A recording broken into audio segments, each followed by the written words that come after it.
I'd like to welcome you here this evening to the February 2026 Big Picture Ag Pros Zoom call. And tonight we're going to continue our conversation on practical profitability and what that really means. So we're just going to jump right in here and get started.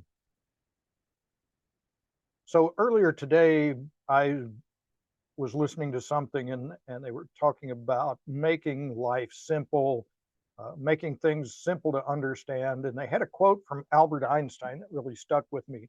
It said, if you can't explain it simply, you don't understand it well enough.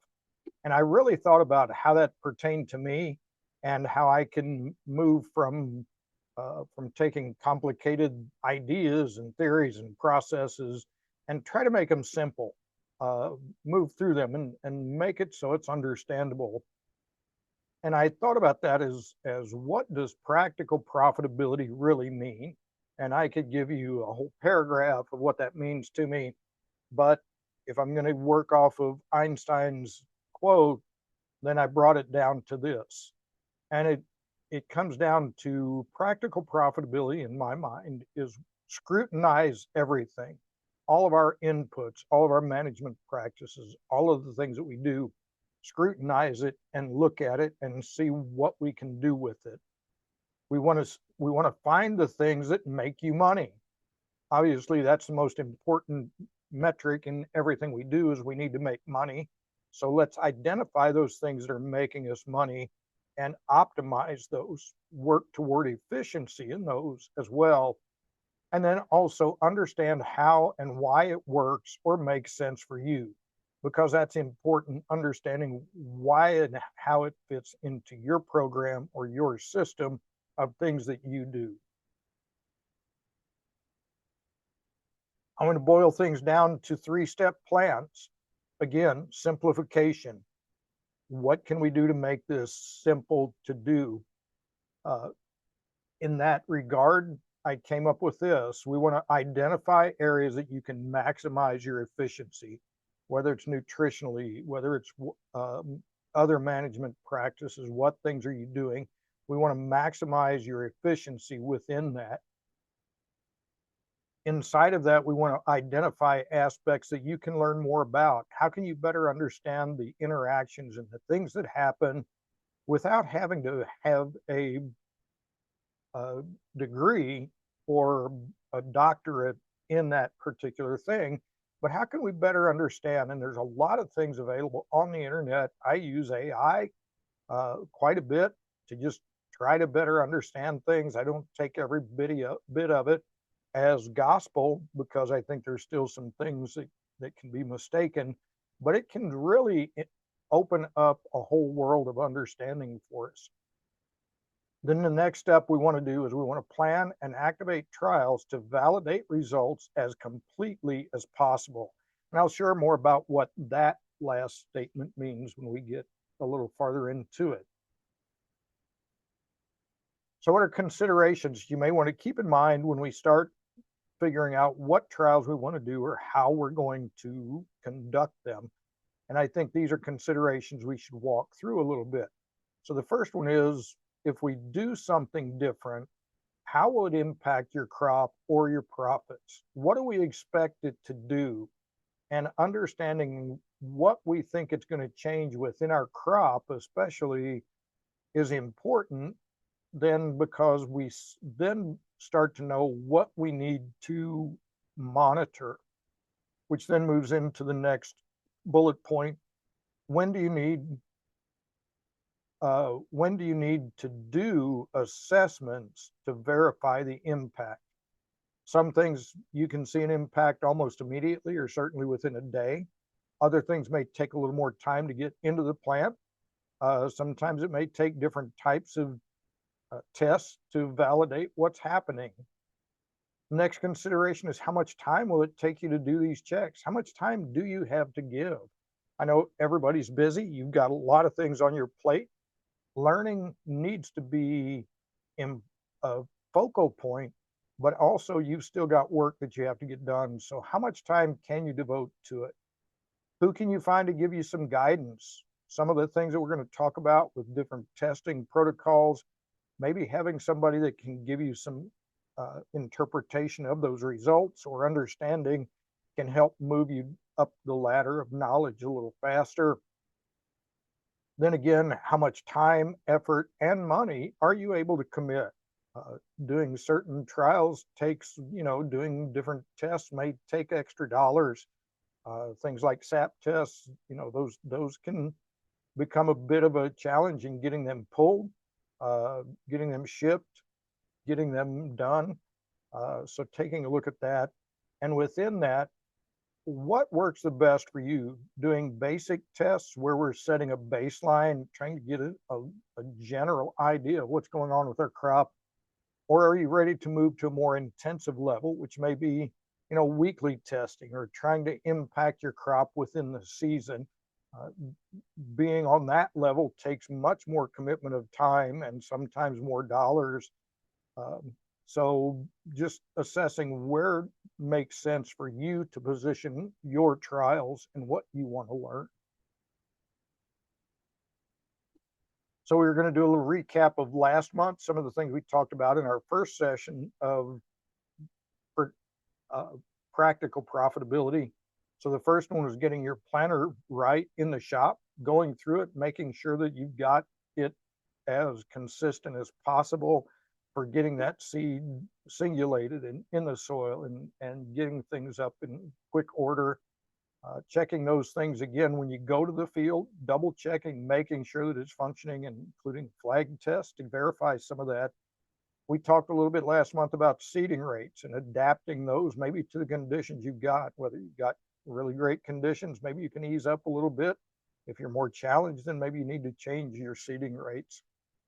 You want to monitor your GDDs leading up to and right after planting to assess which fields had the best start.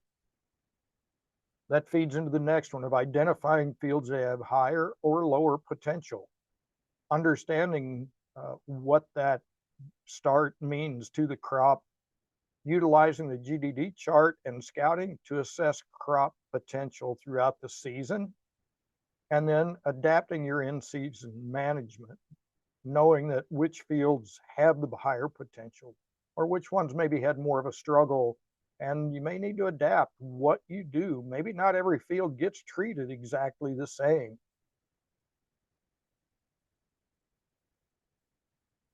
So the strategy for 2026 with Big Picture Ag, it's really no different than the original strategy that I had, but I don't know that I've ever really written it down in this form and gotten it in a presentation for you to consider.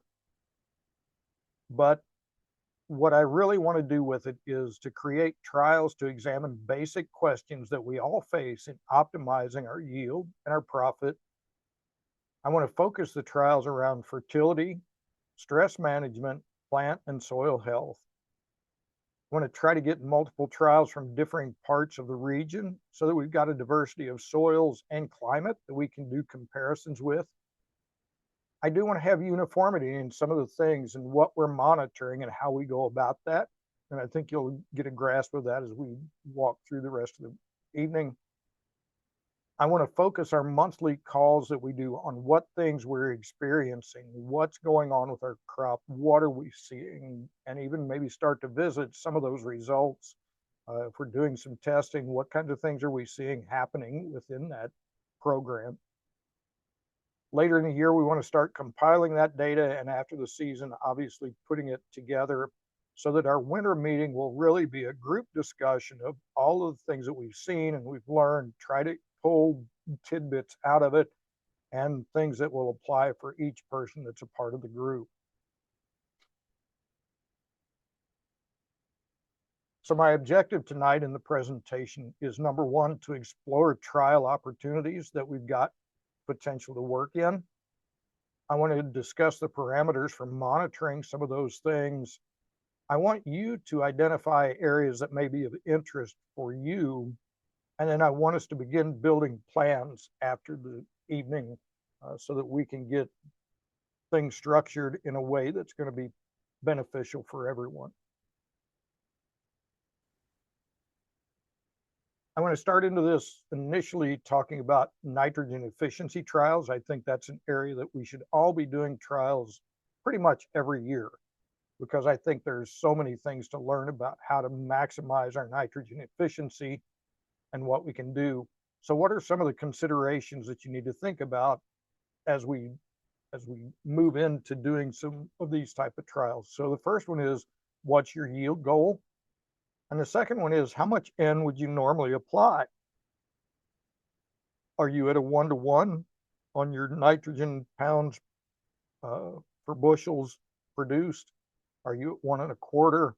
Are you already backing off? I know some of you that are utilizing our biological program, you're probably already reducing some of those rates. But I would also want you to think back to, what would you normally have been applying if you weren't using those, if you weren't already moving down this road, and realize that there are some cost savings already happening in your operation because of that. We need to take into consideration, what are your application rates and timings? What level of reduction makes you nervous? You see, I think we need to push that envelope a little bit. And Philip and Josh spoke in one of the very first podcasts that they did about not being afraid to break things. Now, obviously, we don't want to do that on a large scale, but understanding what we're capable of making happen can be a very important place to be. Other considerations are, what are your organic matter levels and the potential release that comes from that? If you're at a 4% versus a 1.5%, that can make a difference. Are you adding sides to the main course? And I'm going to talk about more of that in a few minutes. Are you using a biological product that's benefiting your nitrogen production? And if so, how does that play into it? So when we talk about the potential impacts and how to check if we're making a difference in that plant and the timings of some of those, obviously checking the nitrogen levels in the plant through tissue or sap tests is certainly a way that I think we should start looking. Obviously, visual signs, if we're seeing anything in the plants. The timings, kind of some critical growth stages or around different applications that you may be doing. Obviously, the final way that we're going to look at this would be with your yield, but incorporated into that, I want you to think about doing the late season ear assessment, because there's information that comes from that that can give us great insight into how did we impact that crop. So when you're looking at how you structure your trial, things to think about is, can you change your timings or your rates or your application styles? Will you change the mix by adding some of the side items we're going to talk about? And if you're going to do that, can you split fields for this type of test? Because I think it's important, if we're doing comparisons like that we have similar situations. The next one's going to be a little bit shocking, but leave a strip with none. Leave an area that you don't put any nitrogen, and let's just see, what is your soil capable of doing on its own if you weren't supplementing it at all. If you're going to be only testing rates of the same mix, if you're not adding different products to it, then just changing the rate in small areas to me makes a lot of sense. It doesn't have to be a big area. If you've got the ability to drop a pin, track it, and check the yields at harvest, you can simply shut it off on a half a pass across the field, and do that in multiple areas can glean a tremendous amount of information about what kind of rates you can deal with. Then you want to be prepared for pulling and submitting any tissue or sap samples that we may do. And for these types of tests, I'm a stickler for being consistent. And for me, that means having a consistent place in the field that you mark. I even suggest going through, knocking out a couple of plants to create in each row to create a path out to the place where you're going to be, so that we can be in the exact same spot, because we know there's variability across the field. So we want to try to take that out, that variability that can happen from hopscotching around the field. But then when we get to that spot, to eliminate potential influences, I really like to start at a particular place and go across each row and pull a leaf or a plant or a probe, whatever it might be, from each row across the planter. Because we all know that occasionally we can get an in-furrow that tube that gets blocked, or maybe something happened with a nitrogen application that we got too much or too little. So going across several rows for whatever amount you need for your sample size takes out the potential for that to influence significantly what we're going to find. And then if we want to talk about possible timings to do some samples, uh, Josh and I have had several conversations, and we really feel like some of the significant uh, impact points in that plant's life would be at about 500 GDDs. That's going to be somewhere to approaching V6. We know that that's where your initiation is finished up. So how is our plant doing there? We want to come in at about 1200. We want to be just a little bit before tassel, but pretty much finished with most of the rapid growth phase. So in that time frame, what's our plant looking like? Would like to go a couple weeks then after pollination, somewhere ballpark 1600 GDDs. That'll give us an idea as we move into that grain filled timing, what's happening in our plants, and then maybe even extending another one out to about 2200 GDDs. You know, that's going to get us midway through grain fill. And maybe that might be a fourth one, but certainly the first three are places that I think we should be looking at.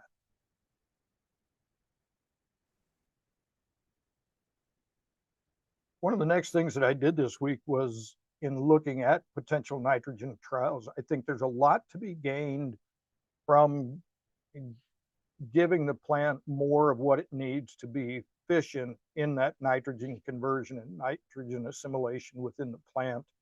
There's a lot of conversation these days. People are talking, you know, about adding sulfur with your nitrogen and adding boron. Certainly those are important nutrients, but I don't think that's quite enough personally. And when I talked previously about some of the side things that you may want to put in the menu with your main course of the meal, that's where and Ryan came up with the idea last month of calling it the Fab Five.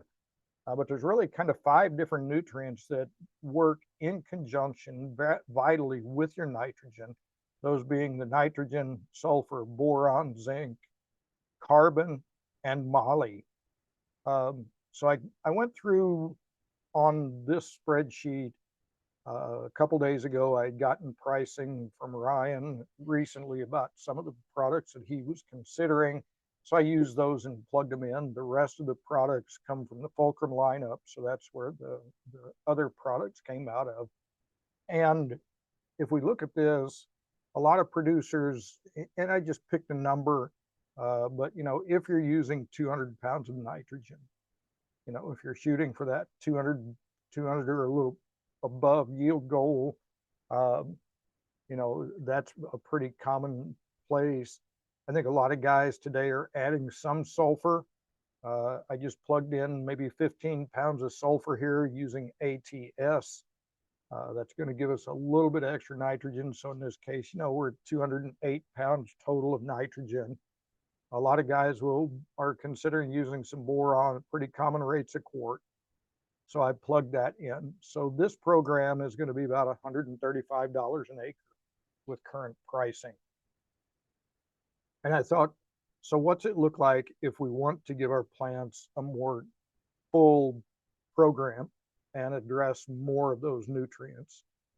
So what I did was I upped the sulfur rate to 26.5 pounds.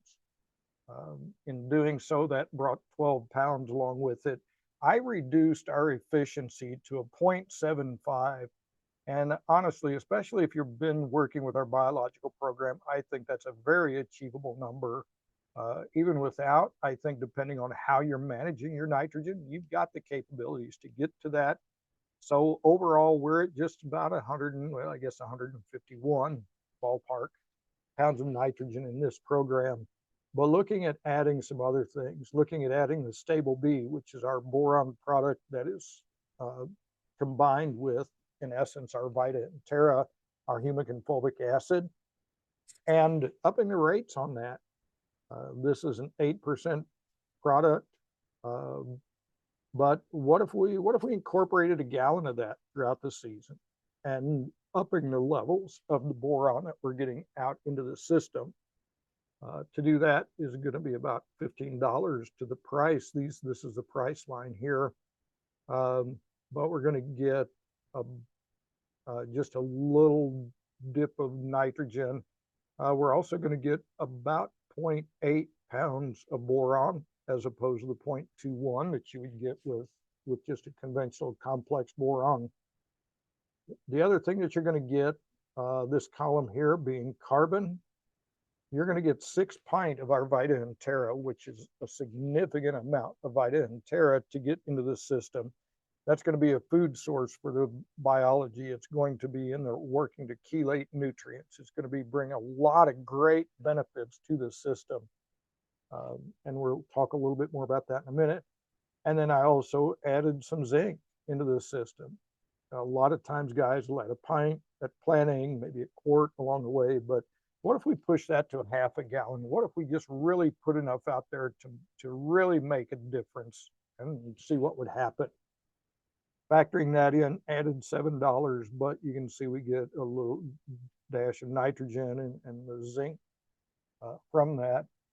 But we still come in at $122 and pushing a significantly more well-rounded program. And we're even a few dollars cheaper than what we would be up here. And I feel like this is a good program to be utilizing if we're going to be doing some testing on our nitrogen efficiency. And then I decided, hey, if we want to push it a little bit farther, what might we do? What if we wanted to push our sulfur rates even higher? How much is too much? If we push that up to 40 pounds, what does that look like? Adjusting our total 28% added to it down to make us still at that 151 units. We're at 129, so we're still $5 less than we were with a conventional program. And boy, we're really packing some extra nutrients into that system.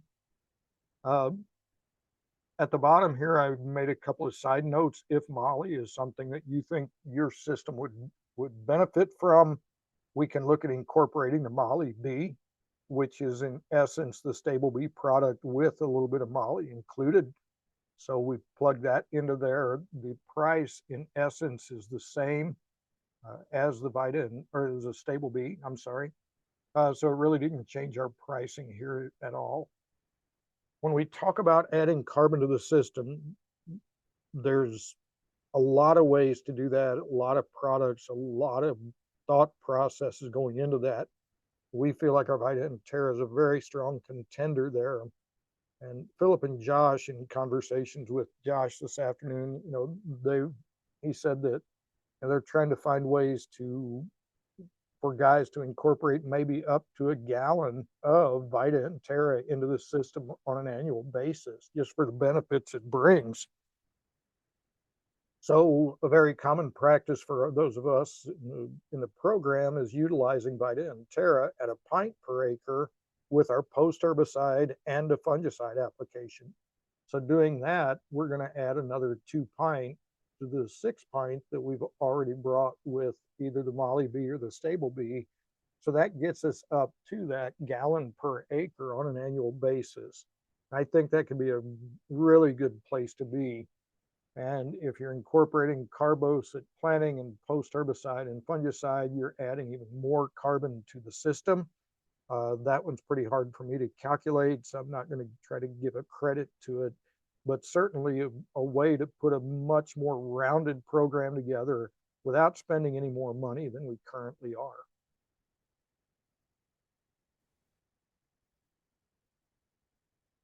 The next item I wanted to talk about is just doing nutrient trials, whether it's P, K, micronutrients, whatever it might be.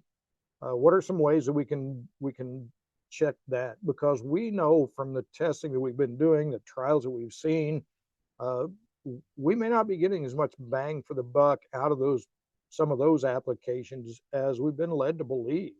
So let's really, maybe it's time to do some trials on our own farms and figure out what really are our capabilities with that.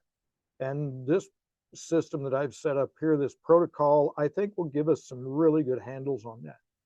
So I think the first thing is determine if you're going to do a basic system, again, establishing a baseline with pulling the 3 or 4 samples per season. And that's going to allow you to kind of get a feel for what's going on with your plants and prepare a plan for the following season and to try to make those adjustments.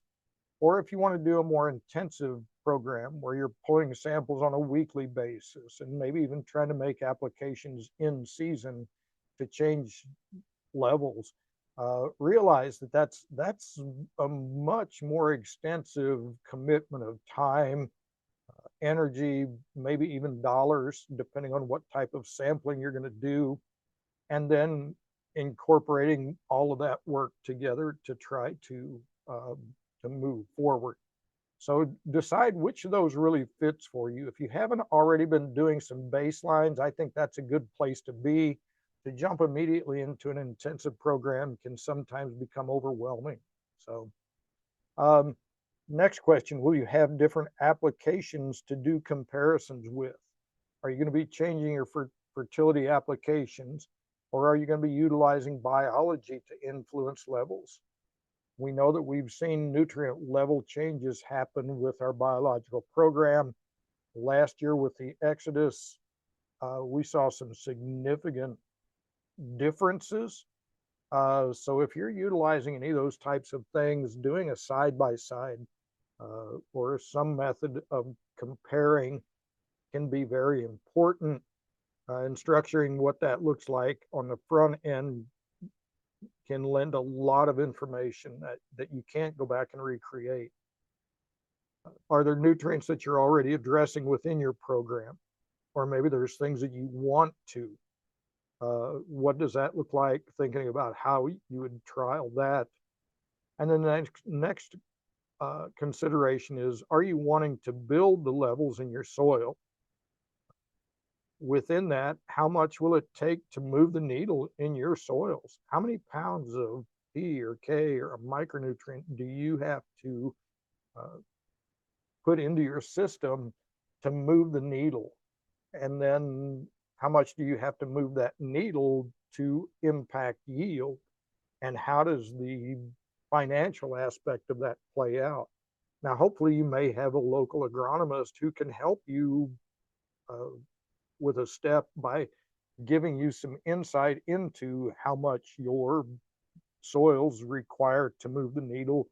I've not found a lot of places that guys know that, but I think it's an important thing to do.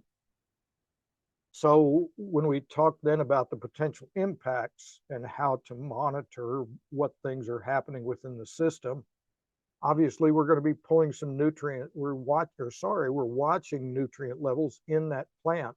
We're going to be utilizing probably either tissue or sap tests to do that. I want you to plan on pulling a soil sample along with those same tissue or sap samples. And I want you to pull a baseline at planting time. And then we're going to pull one each time you pull a plant sample. So we're going to go in, and if whatever plant we're pulling a leaf off of or pulling a plant, we want to take a soil probe right within a few inches of that plant, right in the main part of that root system, so that we can get an idea.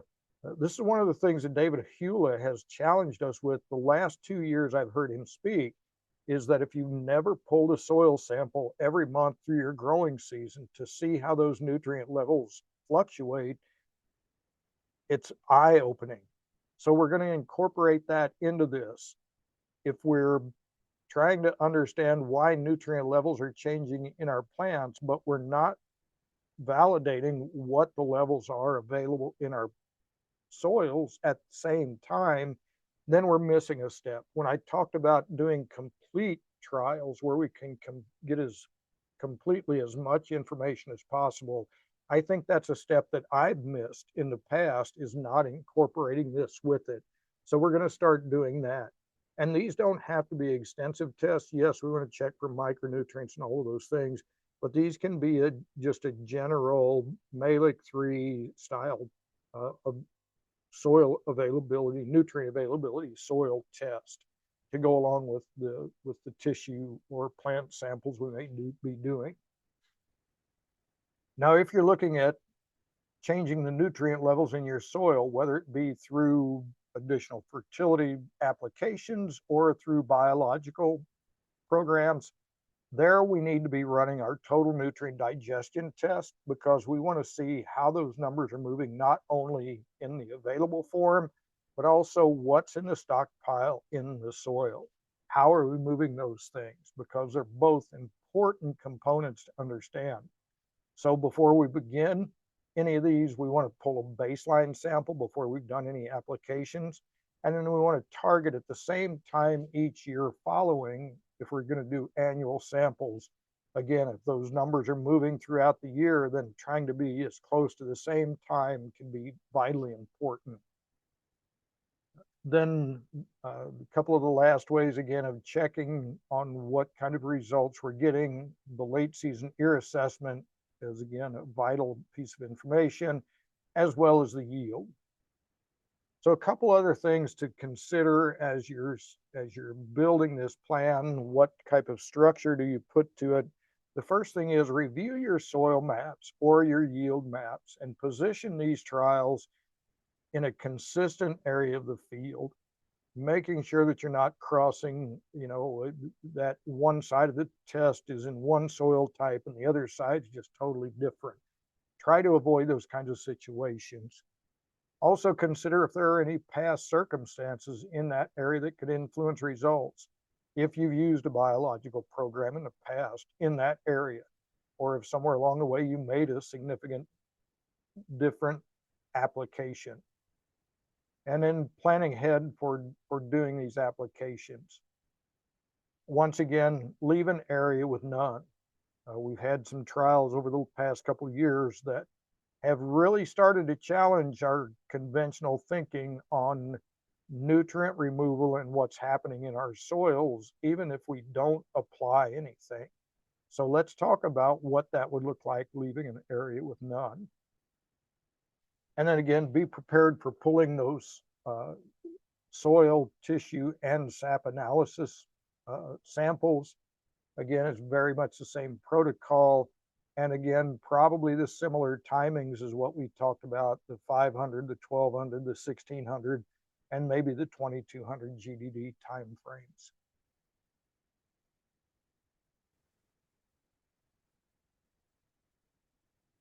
Now I want to talk about stresses that our plants face throughout the season, that our crops face, and what kind of impact they bring. And I raise this question because oftentimes there are certain ones that we focus on. We know they cost us some things, but there are some of them out there that are can be very substantial. And how much attention do we pay to those? So that's kind of what this next session is about. And I did this at my winter meeting with the people that were there, and we kind of came up with some of these ranges.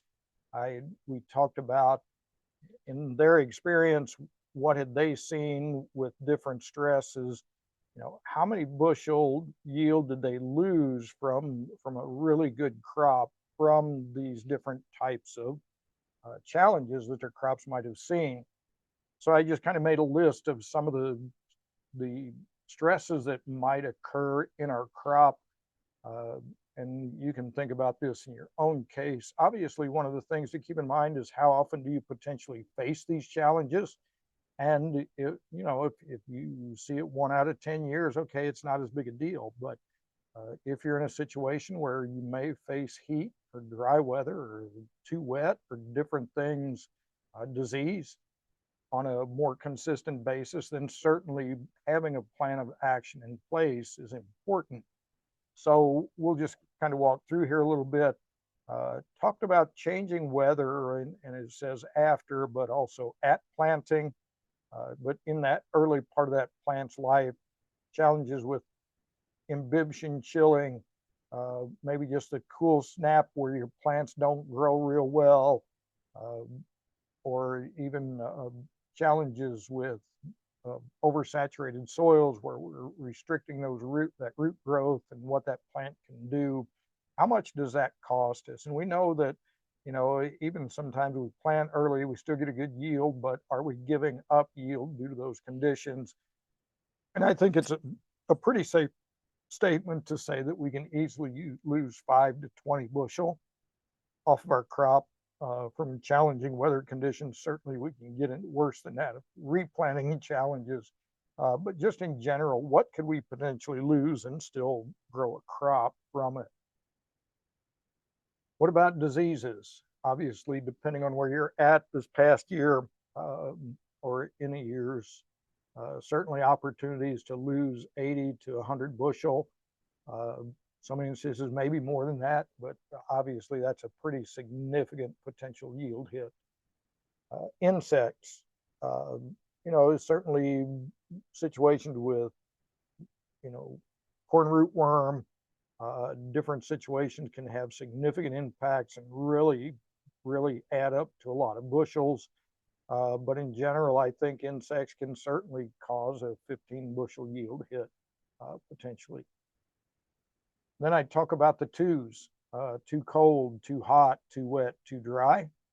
The too cold side, I think, again, kind of reflecting back up to the early planting times, certainly 5 to 7 bushel it can cost us. Too hot.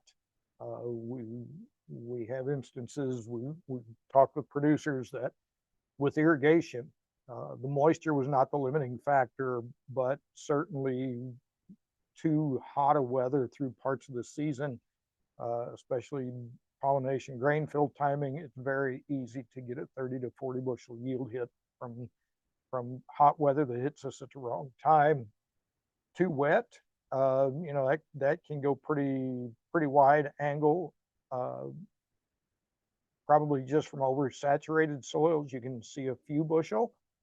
I think very easily you can take 10 to 15 off if you end up with extended wet feet under your plants. If you get to the point of standing water, then that certainly multiplies that pretty quickly. Too dry. Obviously, most of us have faced droughts. Some of my producers, more northern areas, they've reported yield hits of, maybe 50, 60, 70 bushel. You get down in my I-70 corridor, the areas where I grew up, it's certainly possible, in areas under a good crop, you can raise 200 bushel corn. Gosh, I've literally seen corn not get harvested, or 12 bushel corn or 20 bushel corn. So I think it's certainly safe to say that in some areas you can lose 150 bushel off of your yield from that. That's a pretty significant one. The too hot, the too dry, a lot of times we overlook those thinking that, well, there's really nothing I can do. I would challenge that thought, and we'll talk about that in the next page. Nitrogen deficiency, obviously we can lose a little to quite a bit. Micronutrient deficiencies, a lot of us are chasing, trying to get our levels tweaked. And I think is a valid thing to look at.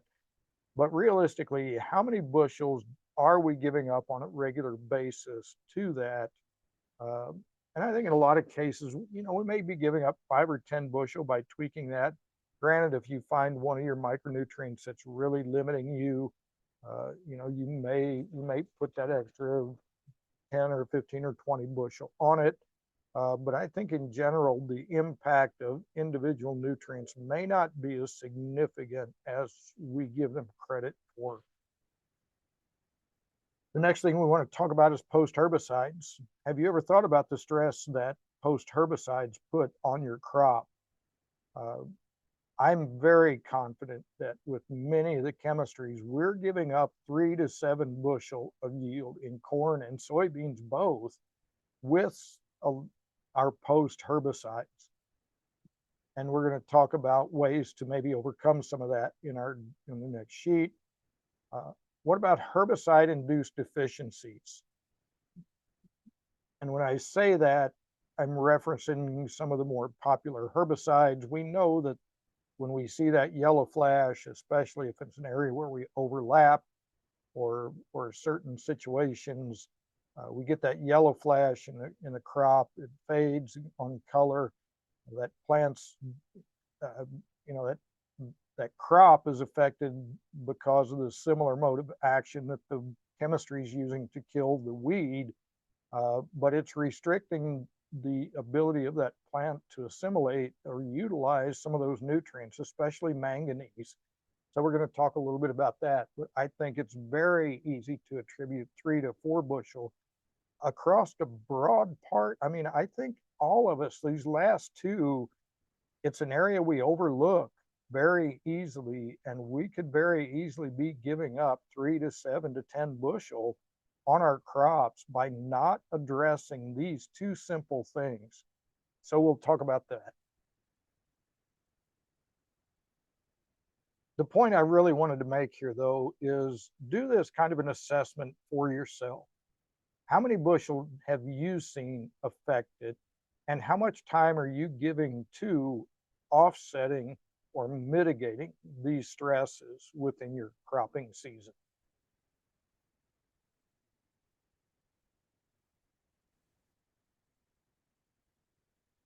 So when we start talking about doing stress trials, the thought is, what is their cost? We kind of addressed that before. And what's the potential to mitigate them? What can we do? So the first thing you have to do is identify which stresses you anticipate or that you want to try to work into. Which ones do you face on a consistent basis? You need to create a plan for identifying the onset. Many of these things you want to be before the crop has taken a yield hit. You need to be there to help that plant bridge the gap to get past that without giving up yield. The next thought you have to put into it is, what approach will you take to mitigate that stress? What options do you have available to you? And then the next question is, how will you judge the impact of that application on your crop? Now, what are ways to monitor the impact that these treatments might have on your crop? So the first one is look for visual responses. And those can be as quick as 1 to 7 days after you've done something, depending on the product used in the application. We may want to review biomass maps, especially at the end of the season, to see what things are happening. Monitoring the timing of black layer and or senescence of your crop. Did we keep that crop going longer? Did we keep it alive and functioning longer? And then the late season ear assessment obviously is an important factor, as well as looking for the yield that we all want to see. So let's talk about some of the stress mitigation ideas. What things can you do? So changing weather patterns at or after planting. So the first one is watching your GDD forecast. What's the forecast telling you you've got coming up in the next 5 to 7 to 10 days? Do you have good conditions for getting that crop started? If you are out there early and you know that you're going to be planting early, certainly looking at a product like our Invigorate has a fit, helping get more plants out of the ground, giving them that extra energy boost. Rhizinate on soybeans as an inoculant has shown benefits in helping get more plants out of the ground as well. So looking at those types of things. For diseases, Instago and Carbos are a great combination in the Genesis Ag package. There's obviously a lot of other products on the market you may consider. But one thing to keep in mind is reflect on when diseases infect rather than affect our crop. What's the incubation period? When does this disease actually get into the plants? Things like white mold, crown rot in corn. Those actually infect the plant earlier in the year, but may not show symptoms until much later on. So if we're going to try to outrun those, maybe we need to be thinking about how to protect that plant before that disease pathogen gets in a hold. Insects, obviously, scouting is an important part, utilizing insecticides, and a lot of the traded varieties have benefits in combating that part. When we talk about the twos, too wet, too dry, too hot, too cold, the Carbos, Vita and Terra Plus and Immerse have been great products for us. We've seen significant yield impacts by utilizing those in certain situations. The timing of the application on those obviously is something that we're still working to coordinate.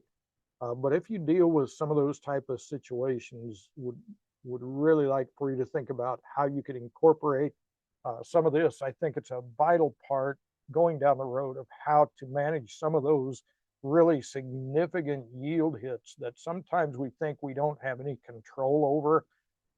We've been finding that may not really be completely true. Nutrient deficiencies, really those are on a case-by-case basis. If you have a history that you know that your plants struggle with certain nutrients at certain times, or if it's a new occurrence, how do you address those? You just have to kind of go with your gut on some of those things. When we talked about those post-herbicide stresses, our Vita and Terra product has consistently shown that we can add 3 to 4 to even up to 7 bushel in a lot of situations onto corn and bean yields both by incorporating Vita and Terra with our post-emerge pass. It's just going to help that plant metabolize that chemistry, get it out of the system, and get back to growing faster. And this is one that oftentimes within a day, you can see a change in the color of the crop. It's been a very interesting product to work with. And especially as we start, especially if you're getting into later in the season, later into that ear initiation past the 450 GDDs, or if you're getting close to blooming and pod set on soybeans, as you get into those stages, certainly the Vita and Terra's got even more potential to protect that crop. And when we talk about the herbicide-induced deficiencies, especially in regards to the manganese, that can be a big challenge on a lot of acres. The product in our toolbox is Ready Man B. It's a manganese sulfate product that interacts very quickly within that plant to bolster those nutrient levels. We've seen significant improvements in tissue tests when we've applied this to the crop. And Josh shared at the Total Acre meeting last week during his presentation a photo. He had a client that mixed it up, had time to make his pass around the outside of the field before they left for lunch. They came back after lunch and could see a visual improvement in the color of the crop on that pass around the field compared to the part that had not been applied yet. And it was actually visual. You could see it on a picture, which if any of you have ever tried to take a picture and validate things that are happening, that's pretty tough to do. But both of these are very inexpensive products that are proven to perform. And these are, guys, I really think these last two are simple things that we should all be incorporating, because I think we're giving up yield on broad acres across the whole operation that we could be circumventing and making a difference.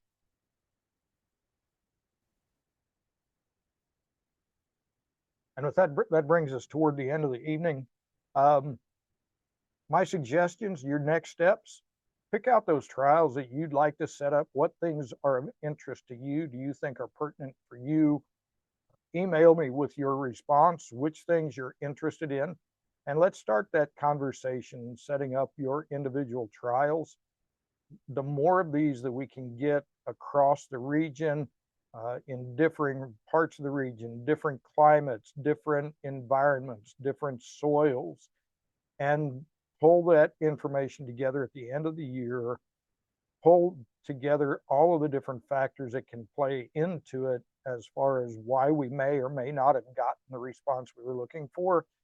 Guys, that's how we improve. That's how we multiply and just really expand our understanding of what we can do with our crops. It's the heart and soul of big picture ag. I hope it's something that's of interest to you, that you'd be interested in participating in, uh, even if it's just one trial. You don't have to do all of these. Please don't overwhelm yourself. But let's talk. Let's try to get some of this information. Let's see what we can figure out and move forward so that when we get together next fall, we've got some great information that can help everybody. And with that, I'd just like to say thank you for joining me tonight for the February episode of the Big Picture Ag Pros Call. I do appreciate everybody who tunes in or checks in or listens to the recordings after we get those out. And please feel free to reach out anytime. And I'm always here and willing to help.